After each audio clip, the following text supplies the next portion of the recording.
Warren, this is Charlie. He can hear, I can see, we work together.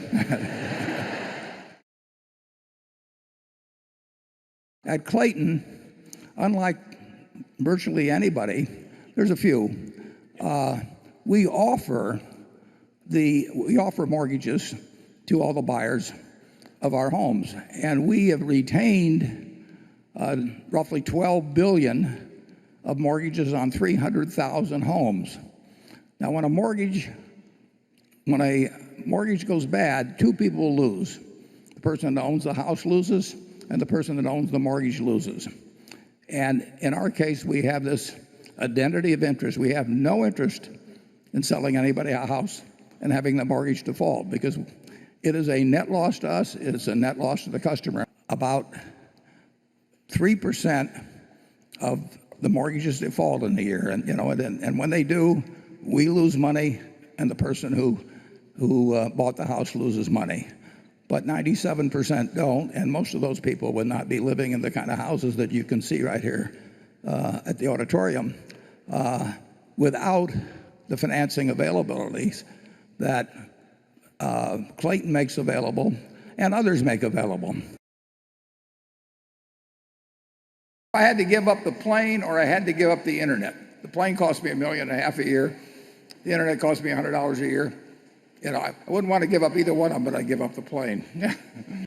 What advice would you give to someone who's trying to network with influential people but doesn't have access to the alumni network of a top business school?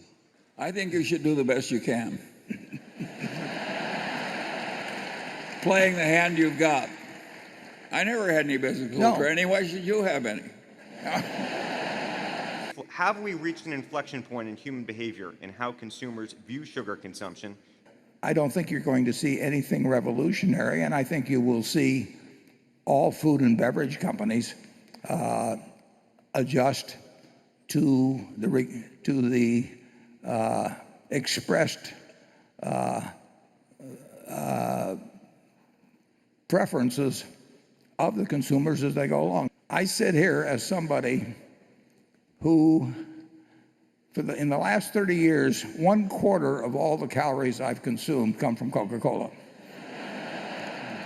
And that is not an exaggeration. I am 1/4 Coca-Cola. I'm not sure which quarter. When I compare drinking Coca-Cola, to something that somebody would sell me at Whole Foods, I don't know. I don't see smiles on the faces of people at Whole Foods. How do you make lots of friends and get people to like you and work with you? I have looked at other people during my lifetime and had these wonderful teachers. They weren't teachers in the standard definition, but they were people I admired, and I thought to myself, why do I admire these people? And if I want to be admired myself, why shouldn't I take on some of their qualities? So, And it really works in marriage. If you can change yourself instead of trying to change your spouse, that's a good idea. Charlie has said the most important thing in selecting a marriage partner is that you don't look for intelligence or humor or character. He says you look for someone with low expectations. Do Charlie and you think that the euro currency has had a positive or negative effect overall on the Eurozone economy? I do think they created something that was probably unwise. They got countries in there that shouldn't have been there. You can't form a business partnership with your thriftless, drunken brother-in-law.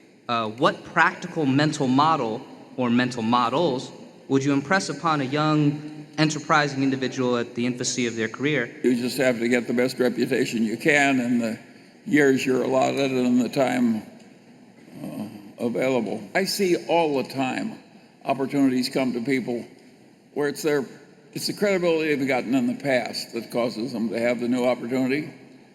So I think hardly anything is more important than behaving well as you go through life. What would you cite as the most important reason for your early success with small amounts of capital? I had exceptional focus, and I had the right sort of